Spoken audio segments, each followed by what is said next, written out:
Good afternoon. 2 minutes past the top of the hour East African time. You're just in time for the latest in the world of news, as we have created presence across all the 47 counties, true to our name. Time to bring you up to speed on what has been taking shape in the world of news on this day, the 23rd of October. But first, the highlights. Embattled Nairobi County Assembly Minority Leader and Whip now want Nairobi City County Deputy Governor to respect Governor Sakaja's leadership and stop fight against his development projects. KCSE 2023 national exam begins amid concerns about cheating. Preparations are underway for the upcoming visit by the British monarchy to Kenya from October 31st.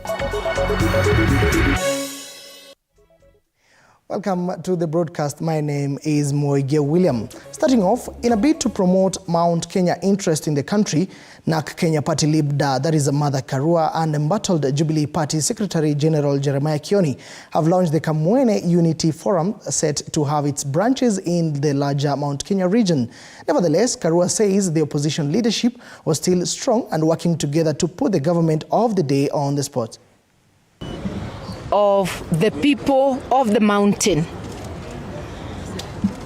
Basically 14 counties, mountain and diaspora.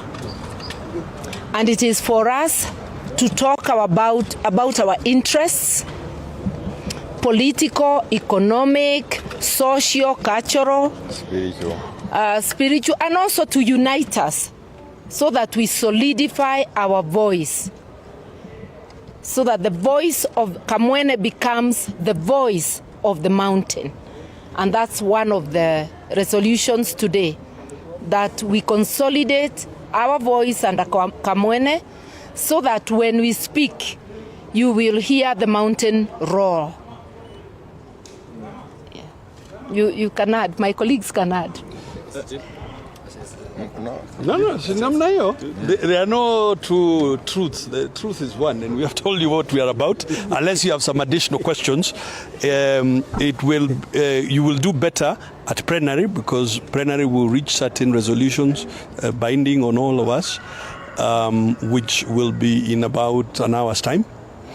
What we are about, as a matter of fact, we should tell you, Nagikuyu, what we are about is the region and the interests of the region. And just for clarity, politics is about interests. So those detractors who get edgy simply because the mountain is acting together, hakuna haja ya kufanya hivyo. Politics is about interest, and we, the people of the mountain, stand up in the Republic of Kenya to state our case. Thank you.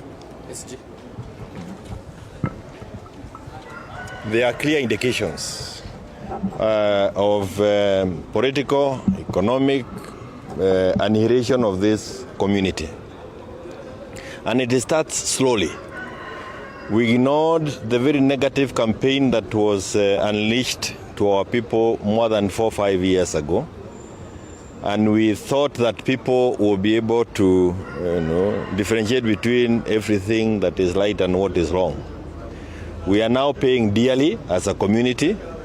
We have seen very punitive decisions taken by the current regime, and we cannot see any light at the end of the tunnel. It's for that reason that we have come together as people from the same region to think together and forge one common approach, both economically and politically. And when you see our political parties being targeted for... Moving on, the youth leadership from Ndebe's constituency in Trans Nzoia County has criticized the county government for what they call discrimination.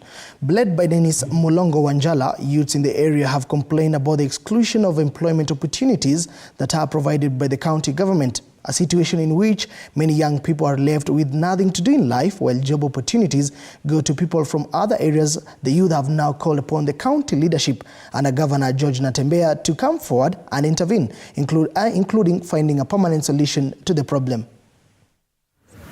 Tunaambiwa kuna chief officers kutoka Endebase, sisi hatuwajui. Hatuna CECs kutoka Endebase. Hatuna directors kutoka Endebase. Vile vile kumekuwa na enforcement ambayo ni kazi ya vijana wa chini. Endebase hatujapata kama tulivyokuwa tunatarajia. Zile kazi tunatarajia tupewe zinauzwa na liaison officers wa governor. Sisi tulikuwa tunataka kuuliza pengine governor, how as youths of Endebase sub-county, how are we going to remain under this dictatorship kind of leadership? Sisi kama vijana tumechoka, tulikuwa tunataka kama governor hata tupe mwelekeo na mwangaza na kutuambia mwelekeo, pengine tutapatia vijana wenzetu direction nyingine. Sisi tulisimama na governor Natembea tukampigia kura 100%. Licha sisi kumpigia 100% kura, hatujawekwa popote, tumetengwa. Tunaambiwa mambo mabaya, wanatuthreaten sisi kwa sababu ya sisi kudai haki yetu. Sisi governor George Natembea tunakupenda, lakini wewe umetuchukia sisi. Licha wewe kukuja huko na kulia machozi kusema kuone kijiji venye nafanana, umetutenga. Liaison wa Endebase ward anatoka Chepchoina. Wanachukua watu kutoka nje in the name of Halwenge, wanaandikwa kazi na sisi wenyewe tunawachwa. Elsewhere, security stakeholders in Motate sub-county in Taita Taveta County discussed some of the security gaps, especially on gender-based violence, as parents' negligence and alcoholism are touted as the main causes. This was said during the farewell party of the outgoing OCS, Edward Farah, who was transferred during the recent police transfer by the government.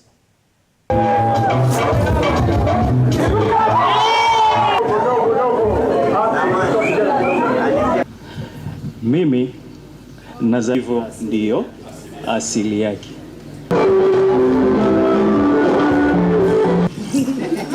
Mungu ni mwema. Mbariki hapa sasa ni county commander mali alipo. Na tuko na commander mwingine nimeona pia Anto. Habari zenu? Madam Jedida kwa viwango vingine.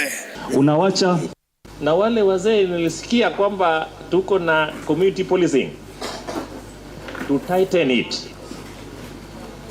Sababu community policing ililetwa na serikali ikue close gap kati ya polisi na wananchi. Mimi niwaeleza kwamba ofisi yangu itakuwa wasi, ikuwe ni usiku ikuwe ni mchana, nyote nawakaribisha. Kwa sababu kazi ya security siwezi peke yangu, wala uspindi wangu hawezi peke yake, mzee wa mtaa hawezi peke yake, chief hawezi peke yake, pia wewe huwezi peke yako.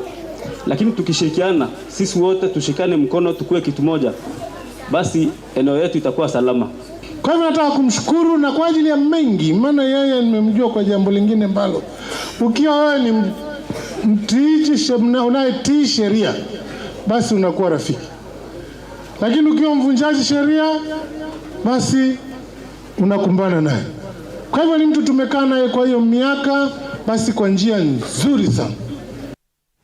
And now, let us shift focus where embattled Nairobi County Assembly Minority Leader and Whip now want Nairobi City County Deputy Governor to respect Governor Sakaja's leadership and stop fight against his development projects. Minority Leader Anthony Kiragu and his Minority Whip counterpart, that is Mark Mugambi, were this morning ousted from City Hall leadership on grounds that they have failed to execute their mandate as expected. The leaders said they have been on the receiving end of underhand politics following their staunch support towards Governor Sakaja. Nevertheless, affirming that they are resolved to not relent in performing their democratic right. Nairobi, na tukapata kwamba kuna MCAs wale ambao walikuwa wamesign katika ile kutolewa kwa wale viongozi wa county assembly.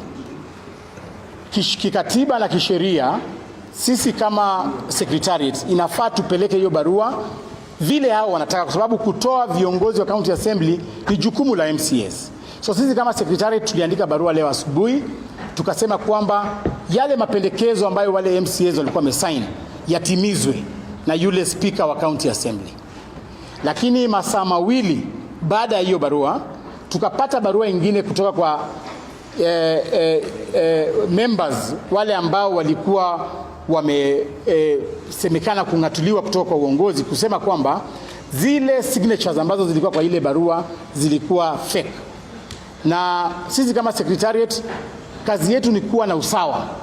Tukasema ndio tudhibitishe, kwa sababu hapa kwa secretariat hatuna specimen ya all members of county assembly tujue kwamba hii signature ni right na hii ni fake.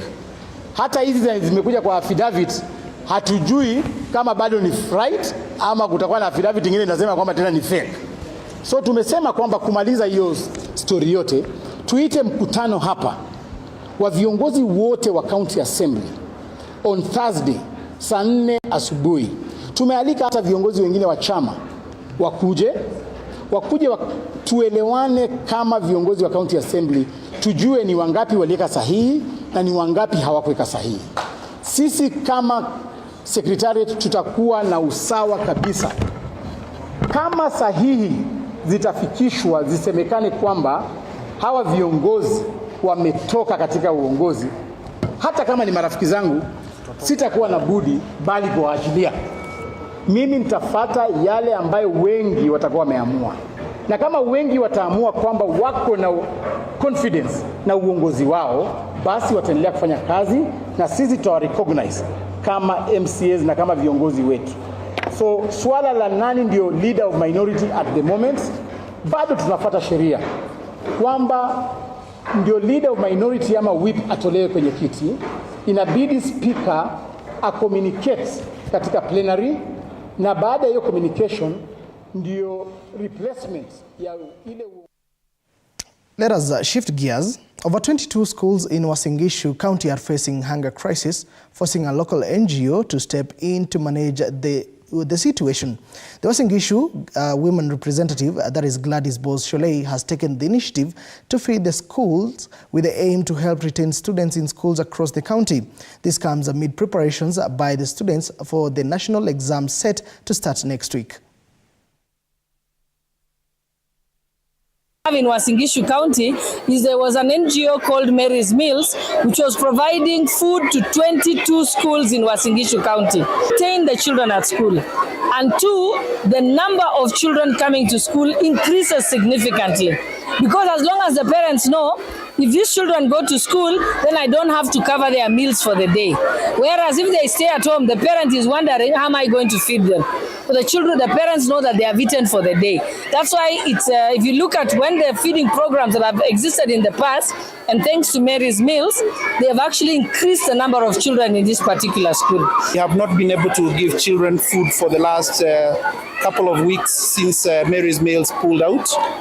And these will go a long way in improving discipline, the nutrition of our children. When our children go out for lunch, because the parents are low-wage workers, it's not possible to find parents at home. And these children are exposed to the people who support them probably to have lunch, the border guys, and other idlers within the society. But when we are able to hold these children in school and give them lunch, the learning improves because we have more time. We are able to give them lunch within 30 minutes. So we extend our learning period by almost half an hour every day. We can be able to keep these children in school until around 5. Still keeping tabs on matters education, the Kenya National Examination Council has warned center managers against sharing confidential information relating to KCSE exams, which have kicked off today. According to NEC, center managers who fail to comply will face imprisonment for a term not exceeding 12 months or a fine exceeding 500,000 shillings or both. The candidates shall sit their practical papers this week till Friday, with the national exam set to run till November 24th. At least 903,260 candidates have registered for this year's KCSE.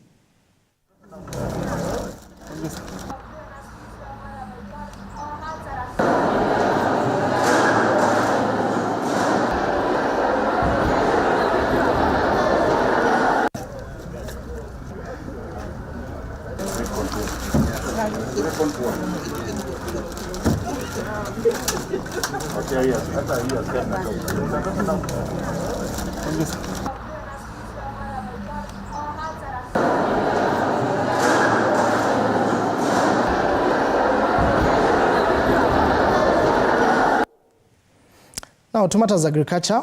Fair trade certified tea factories have been challenged to invest in production of quality teas right from farm level to keep up with the changing market dynamics and get premium payment for output. The International Certification Body's Continental Committee member, Veritas Walter, says specialty teas especially are a hot commodity in the international markets and will get better negotiating power with an upgrade in standards, making the country a market leader in the world of trade. He further advocated for employing qualitative marketing strategies to forge ties with long-term customers. I think it's also a matter of increasing the quality and making consumers aware that if you're buying slightly more expensive tea, that you're drinking something better. And it's also about telling the story where your tea is coming from. That's what millennials want to hear. They want to know the story behind their cup of tea. And it's Fairtrade Africa and the producers that need to do everything together with the buyers and the retailers and the packers. These people need to be on the same line and tell really that story. We are gearing our efforts towards improving on quality, improving on packaging of our teas. We have been challenged because our teas is quite traditional. We have been challenged to add value to our teas. That's the way we are doing. We have already started by doing value-added teas, by doing, like, we have ginger tea, we have masara tea, which was not there initially. And with that, we believe we are adding value to our teas. Away from that, residents of Matunda in Likuyani constituency are up in arms against a road contractor who they allege has gone missing without completing a critical 9-kilometer road stretch connecting 4 counties in the region. According to Likuyani, Member of Parliament Innocent Mugambe, he says the contractor has delayed work for 2 years, prompting residents of Matunda to now dig into their pockets to raise money to upgrade the Matunda-Bungoma road. Sasa kama mimi niko hivi na gari yangu hii, sasa nikipita na kupata kuumia sana. Lazima niwe na usaidizi mpaka hata nipate watu wanisaidie kusukuma ndiposa niweze kuenda. Ni punda tu ndio wananisaidia.